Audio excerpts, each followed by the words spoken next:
Welcome to today's deep dive. We are so glad you could join us because we have a topic today that, well, it completely flips the script on how we usually think about human intelligence. It really does. Yeah, I want you to imagine something for a second. What if human progress, the massive exponential leap forward we've made over the last few centuries, what if it didn't explode because we suddenly got smarter? Right. What if, instead, the secret to our success was that we actually agreed to temporarily dumb ourselves down? It sounds completely counterintuitive, doesn't it? I mean, we are conditioned by history, by culture, to celebrate grand ideas. Oh, absolutely. We celebrate these sweeping philosophies and brilliant bursts of inspiration. We tend to view intelligence as the ability to construct, the most magnificent, all-encompassing theory of everything. The big picture. Exactly. But the translated philosophical dialogue we're looking at today argues that our greatest intellectual triumphs actually came from doing the exact opposite. They came from deliberately restricting our mind. Yes, from putting on blinders, in a way. So our mission for this deep dive is to explore this fascinating dialogue. It's titled, The Discipline of Truth Over the Beauty of Logic. Such a great title. It is. And we are going to dig into the seemingly absurd rule that built modern science. But more importantly, we're going to discover how applying this incredibly strict, ruthless rule can completely change how you evaluate your own life, your career trajectory, and your deepest beliefs. And that's where it gets really practical. For sure. Okay, let's unpack this. The central premise here is that modern science is not just some glorious triumph of the human intellect. In fact, it's the triumph of a discipline that, on the surface, feels like an insult to human intelligence. That is precisely the paradox at the heart of this philosophy. To really grasp this, we have to look at the specific unyielding rule that governs the scientific arena. Right. In this space, the only valid move, the only one that truly counts when the chips are down, is the empirical move. The empirical move. Right. It all comes down to what can be observed, what can be measured, and what can be reliably tested. Science, in a very cold-blooded way, just strips away all the sophisticated tools humans traditionally use to win arguments. So it strips away the beautiful rhetoric. Yes, and the metaphysical arguments. It strips away deeply held religious beliefs and even the sheer, unadulterated elegance of philosophical harmony. But wait, let me just challenge that slightly. Sure. Isn't the scientific method itself a philosophical stance? I mean, aren't we just trading one worldview, say a theological one, for an empirical one? It feels like we're still relying on a philosophy to tell us how to find the truth. That is a fantastic point, and it's a really crucial nuance here. Yes, empiricism is a philosophy, but it is a philosophy of extreme vulnerability. Vulnerability, how do you mean? Well, it's a framework where you voluntarily agree to let the physical world have the final veto over your ideas. The final veto. Exactly. The dialogue we're exploring makes a very careful distinction here. It's not claiming that things like philosophy, rhetoric, or faith are worthless in the broader spectrum of the human experience. Right. They obviously have massive value. Of course. What it strictly forbids, though, is using any of those things as the final shield in the search for truth. The final shield. Right. When your theory is backed into a corner by the data, you cannot hold up a beautifully constructed philosophical argument to protect it. You're entirely stripped of those defenses. You either have the data or you lose. You either have the data or you lose. Period. Which brings us to a really compelling question posed right in the middle of this analysis. If this empirical rule, this strict reliance on observable data over brilliant logic, if it's so incredibly effective, why didn't a genius like Aristotle invent modern science over 2,000 years ago? It's a great question. Right, because we are talking about a mind that shaped human thought for millennia. He certainly didn't lack the brain power. No, he absolutely did not. And he didn't lack observational skills either. I mean, Aristotle spent years painstakingly categorizing marine life, observing the natural world. He was a monumental thinker. A giant. A giant. But what he lacked, according to this perspective, was a very specific kind of intellectual humility. Humility. Yeah. Aristotle loved grand total explanations. He operated on the assumption that the universe had to make sense in a way that was harmonious, elegant, and deeply logical to the human mind. So everything had to fit together perfectly. Precisely. For example, in his physics, he believed that objects move because they possessed an internal desire to reach their natural resting place. An internal desire. Right. So heavy things wanted to reach the center of the earth. Fire wanted to reach the heavens. It's a beautifully intuitive, perfectly round story. It is. It makes the universe feel purposeful. He wanted the physical phenomena to perfectly match a beautifully constructed mental model. Like if the model was logically flawless and aesthetically pleasing, it just had to be true. Exactly. And the dialogue contrasts that ancient, highly logical mindset with the approach of someone like Isaac Newton. Right. Centuries later. Centuries later, Newton comes along and he doesn't just look up at the sky and deduce that the heavens move in perfect circles because circles are divine and logically perfect. Which is what people did for a long time. Exactly. Instead, Newton subjects his hypotheses to ruthless quantitative tests. And here is the ultimate example of dumbing down or restricting the intellect. Okay. When Newton published his law of universal gravitation, he famously refused to guess why gravity existed. Oh, wow. Yeah. He essentially said, I have the math to prove how it works, but I will not invent a beautiful philosophical story to explain why it works. He just refused to play the philosophical game. Entirely. He got bogged down in the math instead. He measured incredibly complex, messy perturbations in lunar orbits. He calculated these tedious margins of error, and he just fully embraced the grinding details. And what's fascinating here is the stark contrast in the daily reality of the work. You know, we often romanticize scientific discovery. Oh, yeah. The eureka moment. Right. We picture it as this glamorous Indiana Jones-style adventure of the mind.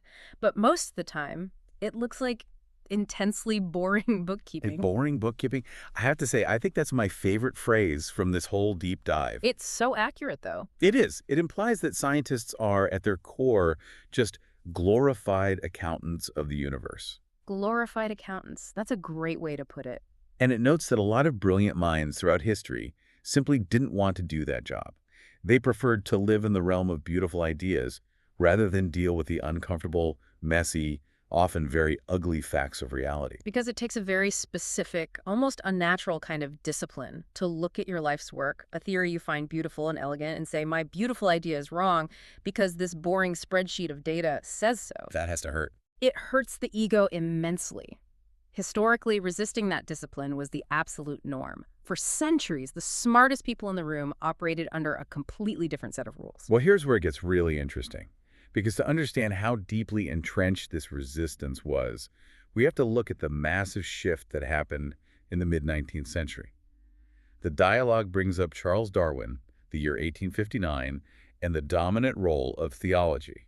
To fully appreciate the magnitude of what happened, we really have to put ourselves in the historical context of the time. Let's do it. For centuries prior to Darwin, highly devout, exceptionally brilliant thinkers used theology to explain the natural world. Right. Think of the famous watchmaker analogy. Oh, I know this one. Yeah, if you find a complex watch on the ground, its intricate gears and perfect movement imply a conscious, intelligent designer. You don't just assume it assembled itself by accident. Exactly. It's a flawless logical deduction. So for the mindset of the time, using theological principles to explain the mind-boggling complexity of a human eye or the diversity of animals made perfect, intuitive sense. Right. If you have this ultimate unifying explanation, a divine creator, why wouldn't you use it? It solved the equation perfectly. Exactly. So to suddenly suggest that theology should be banned from being the deciding move in a scientific debate, it seemed completely bizarre to the establishment. It probably felt like a step backwards. It did. To the great thinkers of the era, restricting science to only observable physical mechanisms felt like intentional intellectual impoverishment. Why would you voluntarily throw away your most profound, powerful tool for understanding reality? It felt like choosing to fight a battle with one hand tied behind your back. Yes. But then we get to 1859 and the publication of On the Origin of Species. Yeah. And the point being made here is that the real shockwave of Darwin's work wasn't merely a debate about biology. Not at all. It wasn't just about fossils or anatomy. It was a massive structural power shift in the entire world of ideas. It was an epistemological earthquake. Let's pause on that phrase for a second. An epistemological earthquake, meaning it completely fractured our foundational understanding of how we actually know what we know, right? Spot on. Epistemology is the study of knowledge itself, how we justify our beliefs and determine what is actually true. Darwin didn't just offer a new biological theory. He provided a towering, comprehensive explanation for the complexity of life that relied entirely on tested evidence and blind, observable mechanisms. No watchmaker required. Exactly. He replaced the brilliant conscious watchmaker with a slow, blind, mechanical process of natural selection. And the absolute shock to the system was that this boring bookkeeping explanation held immense scientific weight. It didn't need a top-down philosophical narrative to make the math work. Wow. So it proved that you could build a comprehensive understanding of reality using only that narrow, strict set of empirical rules. Yep. The power dynamic fundamentally flipped. Humanity was suddenly forced to acknowledge that the rules of the game had changed forever. If you wanted to claim you had found a truth about the natural world, you could no longer rely on how elegant your logic was. You had to show your receipts. You had to show your receipts. If we connect this to the bigger picture, we start to see why this empirical rule is so universally painful for us to accept, even today. Yeah, let's bring this into the present. The dialogue transitions beautifully from the grand history of science straight into the gritty reality of human psychology. The stuff inside our own heads. Exactly. Why do we instinctively hate this rule? Why do we fight the data? Because human beings are fundamentally neurologically wired to love coherence. We really are. We are storytelling machines. We love narratives that have a clear beginning, middle, and end, where everything just makes sense. We crave what the source calls round stories. Round stories. Yeah, we want the universe to be just. We want comforting beliefs that validate our choices. We desperately want to feel like we are smart, moral, and firmly on the side of truth. Naturally. So when an elegant theory comes along that explains our world and simultaneously makes us feel good about our place in it, that theory is incredibly seductive to the human brain. That's a tough pill to swallow, because the dialogue states that more often than not, we love our own conclusions way more than we actually love the truth. Way more. We fall in love with our own ideas. And the scientific method, that strict empirical arena, is specifically designed to combat this exact cognitive bias. It assumes that our brains will try to trick us into believing the comfortable lie. It is a gladiatorial arena for ideas, and the rules of combat are totally unforgiving of human ego. Unforgiving. In this arena, you cannot win simply because you have decades of prestige. You cannot win because you are morally righteous or because you had a burst of absolute transcendent inspiration in the middle of the night. And you certainly cannot win just because your idea is poetic and beautiful. You only win if your theory survives a high-speed collision with reality. If it crashes into the hard data and doesn't shatter into 1,000 pieces, you get to keep it. For now. Pending further testing, of course. Of course. This raises an important question about how we fundamentally view intelligence.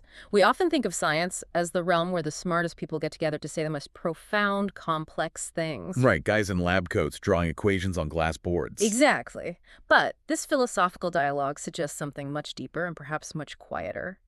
At its core, the scientific method is about humans learning how to surrender. Surrender. It is about learning how to surrender to the data in order to escape the labyrinth of our own illusions. It's an exercise in profound intellectual submission to the physical reality of the universe. Surrendering to the data. That is incredibly hard to do because the human ego violently hates surrendering to anything. It feels like a defeat. It does. So what does this all mean for you and me? This is where the dialogue gets uncomfortably personal.